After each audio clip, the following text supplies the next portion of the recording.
What's up, fellow mobile DJs? The one and only DJ AJ of Party Line Events here in Houston. We're doing 4 mobile DJs right now. And before I get started in the video, let me just go ahead and apologize for how long it's taken me to do these videos. As you can see, I'm not in the same place that I was in before. I actually moved into a house, and in doing so, I needed to get this space set up for doing things like this, as well as all the different types of audio recording that I do for radio commercials and video stuff, and then some. So again, I apologize for how long it took. I will do my best in the near future not to take this long to put out another video.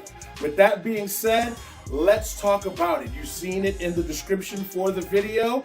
We are talking about what I think is the pound for pound, literal pounds, best 18-inch subwoofer that a mobile DJ can use, purchase, whatever you want to call it. Best bang for the buck, the QSC KW181. Now, I can already hear y'all cracking your knuckles and lubing up your Twitter fingers to get at me. All of the engineers and audiophiles are going to come at my neck full speed. AJ, there are several different 18-inch subwoofers that are way better than the QSC 181. Before y'all get, your panties in a bunch, let me just throw this out there. I totally agree with you. 150,000%. I believe that when it comes to sound, there are several subs that are around the same price or even cheaper that put out better sound than the QSC 181. But when you're a mobile DJ, there are other things that factor into the decision making when it comes to buying subs. None of us really want them. I mean, we want them, but none of us want to have to move these things around and store them and all of that stuff, but we need them for the work. And one of the things that makes the QSC 181 so amazing, number one, is its size. When you look at speakers that I think sound better, may not put out as much power, but sound better, the EV-ETX18. I'm not really a big fanboy of EVs, anything that has to do with bass, with EV, but I admit it sounds better than the QSC 181. Let's go to King Yorkville, okay? The LS801 sub, amazing power. Very harsh sounding, older technology, but if you just want to blow the doors off a place, a couple of those LS801s are amazing. Let's talk about the New Yorkvilles, the ES series, the ES18s. Much more refined, much cleaner sounding, still a whole lot of power, also better than the QSC 181 when it comes to sound and stuff.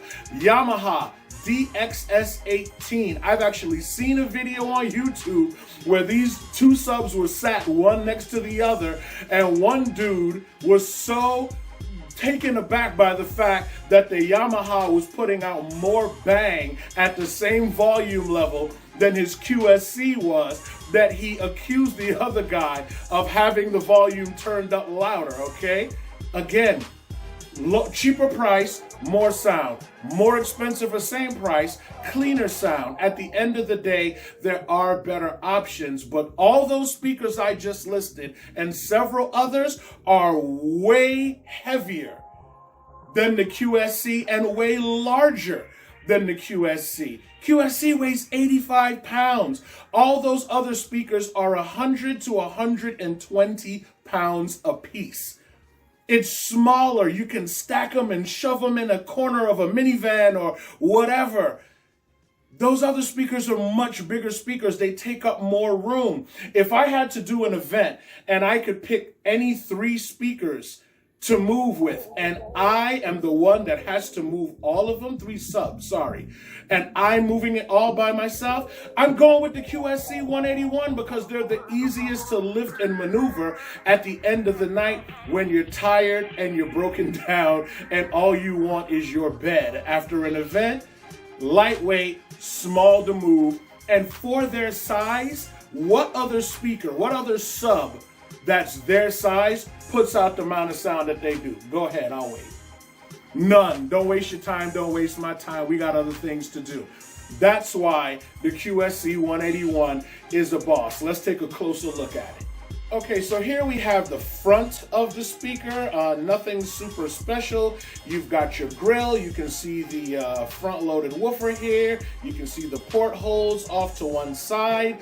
QSC logo. Right below the logo in the middle there, you see a little LED light situation. You can set that to just be on, or you can set it to show when the sound is clipping. I guess that's useful for front of house sound guys if you're using these for bands and or shows or whatever, and you're set up to where you can actually see this light. I guess it's good to let you know that your sound is clipping and you need to back off a little bit. I use this as a DJ, so I'm pretty much always behind them, and I normally just look at the clip light in the back, so I normally just keep this light off. Turn it to the side here and you can see the handle. Now, I like this handle placed like this. This is the sub that I use more than any.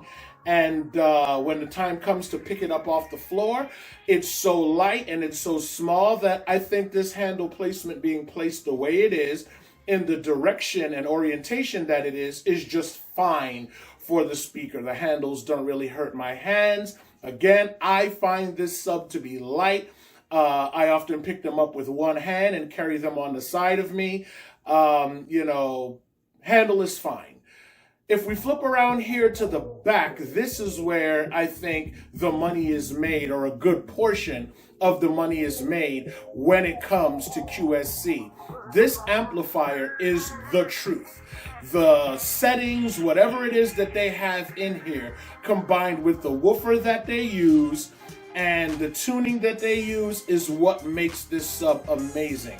I've rarely ever seen the clip light, and when I did, I was literally completely out of hand with the sound at the time. Like, my board was clipping and everything. I was wilding. That's the only time that I've ever seen the clip light come on these things. But I mean, I've never heard the fan. I hear DJs talk about, oh, I don't like the fact that the amp has the fan. We're playing music, dog. When have you ever heard the fan? Even like when they're doing speeches at a wedding and it's quiet and everybody's listening to the speech, never heard the fan. So it never bothers me. And then as we go to the top, you've got your M20 mounted screw mount for your speaker pole. Very standard, very simple. What you don't see, there's 4 little divots on the top where you could drop another 181 on top of this, and the feet will stack and they'll fit, nice and flush together. Now, before we go any further, I want to get something straight. I am by no means a QSC fanboy. Not even a little bit. Well, a little bit, but okay, let me explain. Where I'm from, we have a phrase, or saying rather, give Jack his jacket. And when it comes to certain things QSC makes as far as speakers are concerned, I do believe in giving Jack his jacket and the matching fedora, because the KW181 and the new K-Series tops, the K8, 2, 10, 2, and 12, 2, amazing speakers. I can't speak towards the KS118 because it literally just dropped a couple of days ago and I've not seen it, smelt it, or touched it in person. I'm sure it's amazing because all they had to do is do what they did with the K-Series stuff.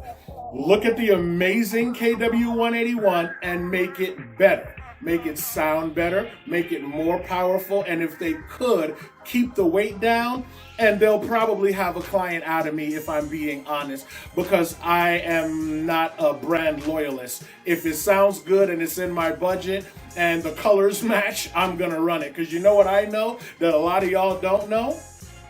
The clients don't care.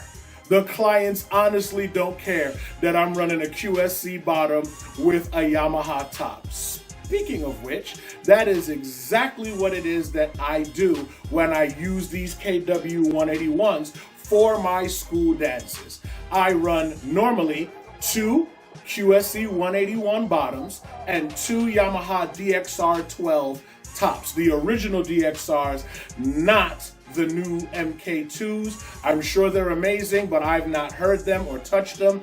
And again, if they can do the same thing QSC did with the K12s, give them a little bit more power, make them sound a bit more refined than they already did, which is amazing, then I'm sure those speakers are crazy. But this system setup with just 2 181s and 2 Yamaha DXR tops, man, I've blown venues away with this, and nobody complained about the sound. Personally, I wish I had another sub in there somewhere, but then I honestly think that that would kind of start to make the bass run away from the top end, and I would need more top end power. So again, for the bang that you get, and I mean bang because that's one of the things about the other speakers, like the EV-ETX, for example. Much more refined sounding, but I don't think it can take the level of abuse that a QSC 181 can. That's my personal opinion.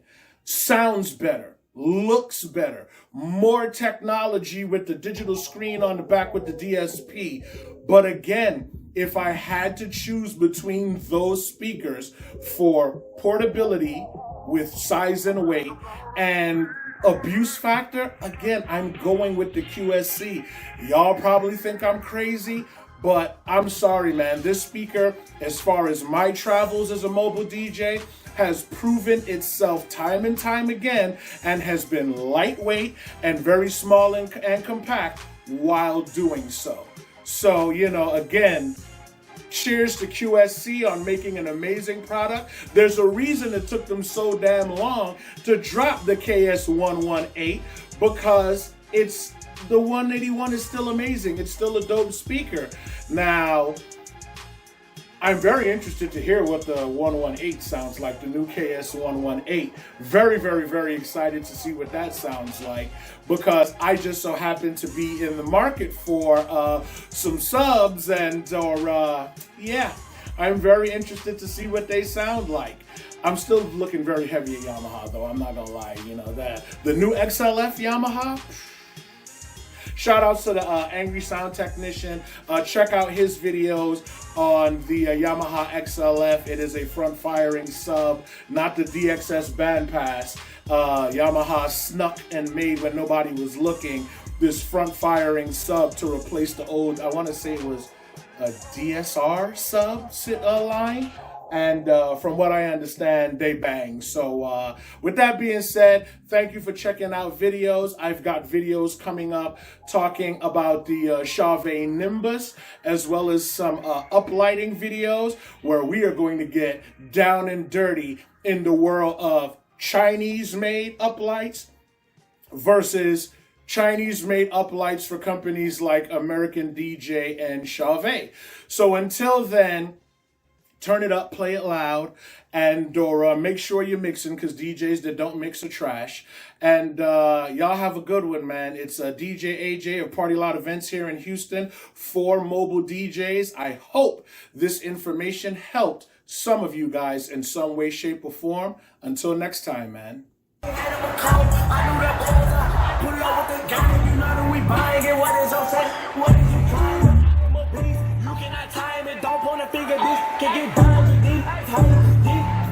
Ooh, we got money, I'm running.